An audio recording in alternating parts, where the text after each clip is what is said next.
You're probably wondering why there's no color on my Game Boys. Well, playing the Hot Wheels game, it's simple. A lot of Game Boy Color games were released, and a lot of the Game Boy Color games also played on the original non-color Game Boy Portable. The green background you see in a photo for this review shows up in a light shade because I was turning on my reading lamp next to my couch. I had pointed the original Game Boy towards the light. All this is necessary for gameplay, ladies and gentlemen. So, if the green background seems dark, you'll need to get a better lamp for sitting next to or having to adjust the monochrome on the portable itself.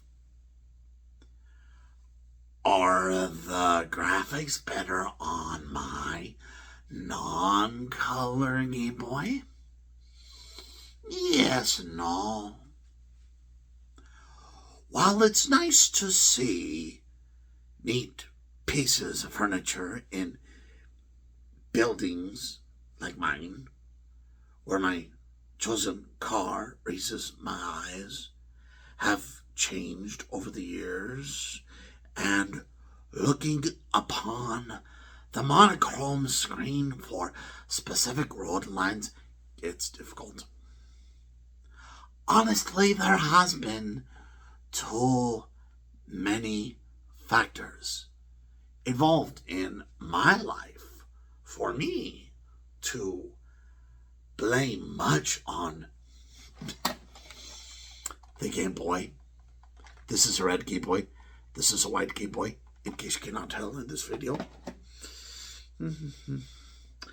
Honestly, there has been too many factors involved in my life for me to blame much on the Game Boy. We're just so used to modern devices today, you know? Phones and devices with a light from them?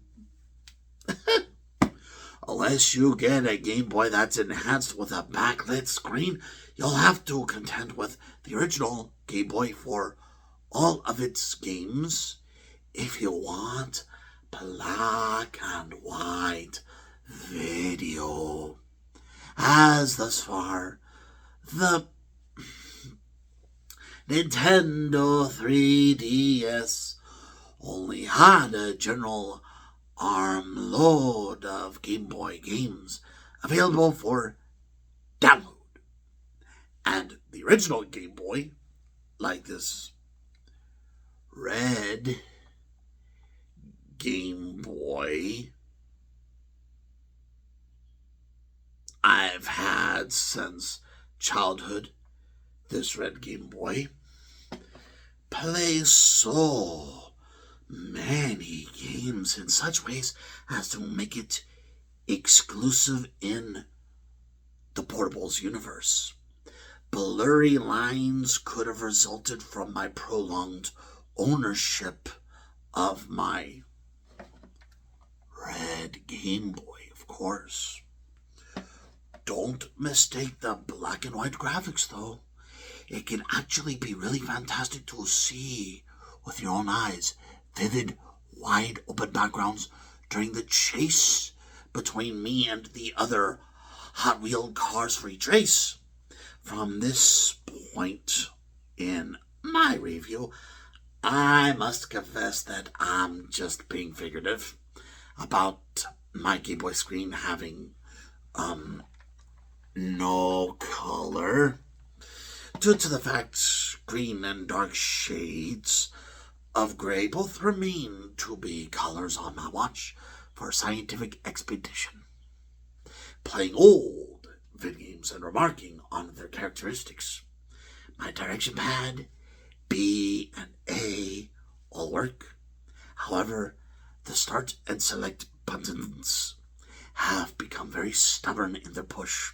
Perhaps these buttons have aged differently from each other by the common use for direction pad. Woohoo!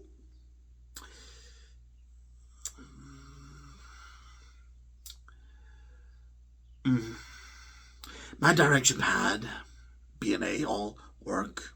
However, start and select buttons have become very stubborn in their push.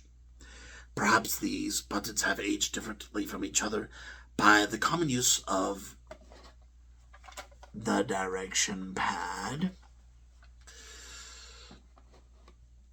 B and A, B and A, and they all work. However, the start and select buttons have become very stubborn in their push. Perhaps these buttons, and the rare use for start and select. Best Electronics is a company located in California which deals with Atari games, and they've explained under the Atari 5200 section the problem of firing and button use with old devices. Interesting, huh?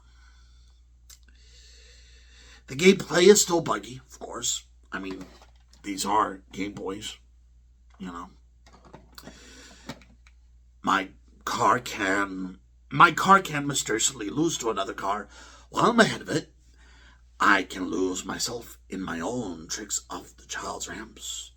And the password system is totally unnecessary. Huh. Maybe crazy people will like this game, but I'm sticking to Donkey Kong for the Game Boy when I can. Besides, despite my disordered imagination while having this failed speech, because there's more visuals in this Game Boy Color game, there's too many forms of visuals I need unavailable contrasting on, and thus these over top will become the black and white bones of the lost history of the past. But, you can look at a bone from a museum and still imagine with all your heart where the dinosaur fossils should roam. And you take care and have a nice day.